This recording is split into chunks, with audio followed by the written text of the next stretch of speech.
మనిషి అన్నాక కాస్తంత కళాపోషణ ఉండాలన్నది ముత్యాల ముగ్గు సినిమాలో నటుడు రావు గోపాలరావు చెప్పిన డైలాగ్.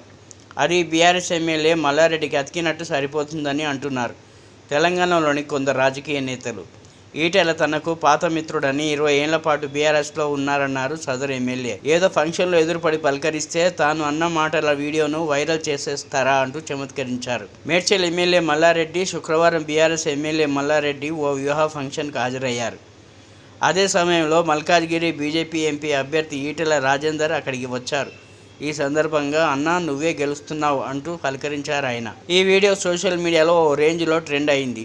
ఈ మాటలను గమనించిన పలు రాజకీయ నేతలు మల్లారెడ్డి కమలం పార్టీ వైపు చూస్తున్నారని అనుకున్నారు.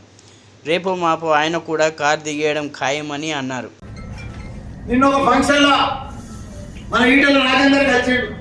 నాకు పాత ఫ్రెండ్, నా ఎంబడి మంత్రి ఉండే, మన పార్టీ మోసం చేసి పోయిండు మన కేసీఆర్. 20 ఏళ్ల సరి మన పార్టీలో ఉండే, మన కేసీఆర్ తోనే పెద్దగా ఆయన. అంతకుముందు ఏమి లేకుండే, కోడిగుడ్లు అమ్ముకుంటుండే, పెద్దోడు అయిపోయింది. ఇప్పుడు నిన్న పార్టీలో కలిస్తే కాగలించుకుంటా, నాకు ఎవరు కలిసినా కాగలించుకుంటా. పాత మిత్రుడు, నా ఎంబడి మంత్రి ఉన్నాడు తప్ప కాగలించుకొని అన్నా ఆల్ ద బెస్ట్ అన్నాం, గాడ్ బ్లెస్ అన్నాం, గెలుస్తున్నాం అన్నాం. ఎవరినైనా కలిసిన పోటీ అంటాం కదా, దాన్ని పెద్ద సోషల్ మీడియాలో పెట్టుకొని మల్లారెడ్డి ఇట్లా అన్నాడు, మల్లారెడ్డి ఇట్లా. అరే ఇప్పుడు భగవాన్ వచ్చినంట. మీకు ఎగ్జాంపుల్ చెప్తా. జంగా వజ్రేష్ యాదవ్ ఓరుప్పల ఇద్దరం ఎలక్షన్ల నాడు నాకు కలిసి దగ్గర పడ్డాడు.